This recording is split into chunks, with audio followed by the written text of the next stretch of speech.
I love the engagement with students because they will make every mistake in their career that I've made, and so they should.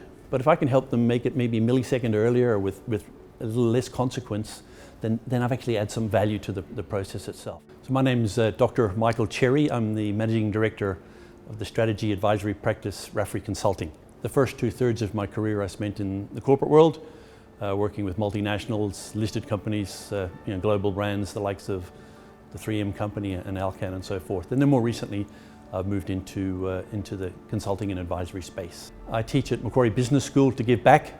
Australia has been good to me, and I think I have lots of good experience that, in addition to obviously the corporate experience, having a doctorate as well means I can, I guess, mix the academic theories, models and frameworks with practical experience, and students seem to enjoy that in the units that I teach.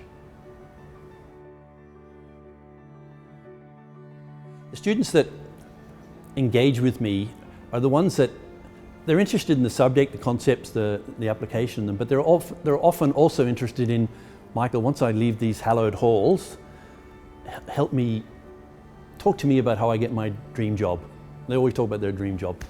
And it's about, well, okay, what are the skill set you've got? How can you present that to an employer in a fashion that really speaks to the vision and the values of that organization?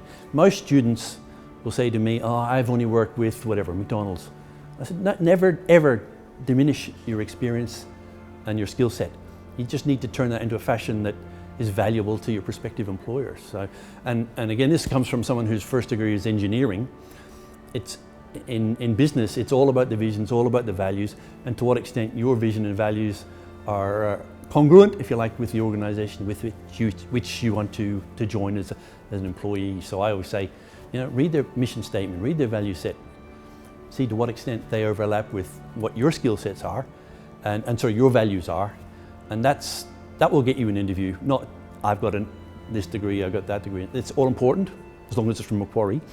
But again, you need to be the complete package, and that's to be honest, that's the joy I get. Delivering the unit, fantastic, wonderful experience for me.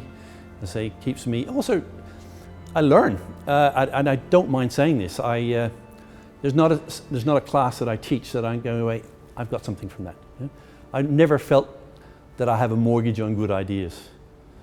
I'll hear students, whether they're undergraduate, postgraduate, it doesn't matter where they are in their career, I'll always get something from it and think, yeah, that's valuable to me. I've learned something in that process. That's part of the reason why I teach.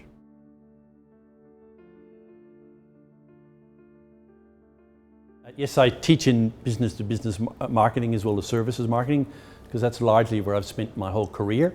They're increasingly important in today's marketplace. More and more employers are in the B2B as well as the services marketing space. So if I can convince one or two of our students to look away from consumer marketing into business-to-business marketing or services marketing, my work has been done.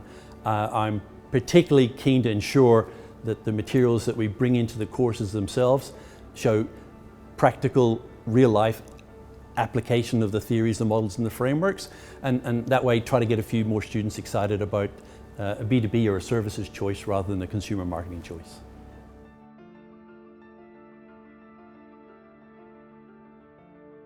The pace of change will continue unabated. In terms of how that impacts us as marketers, it still comes back to the fundamentals that I talk about in every class, about having laser-like clarity around the customers we choose to serve and making sure that we target our offers accordingly. So that doesn't fundamentally change, but our ability to be responsive and to be ahead of the curve, indeed, as a consequence of all the change that's happening in the world today is really the key. So the tools and so forth, I don't see that they're too different, but our ability to respond to stimuli, or as I mentioned before, maybe even preempt it, be proactive, is probably more important than any fundamental changes in what we do as marketers. I guess I hinted at this earlier on, where most of my career has been in the corporate world. So I've been dealing with real-world challenges every day of my corporate life. So I take those challenges and make sure that we develop our units, so that particularly around case studies, examples, and assessment tasks, such that we equip our students with the skills necessary to address the real world with confidence.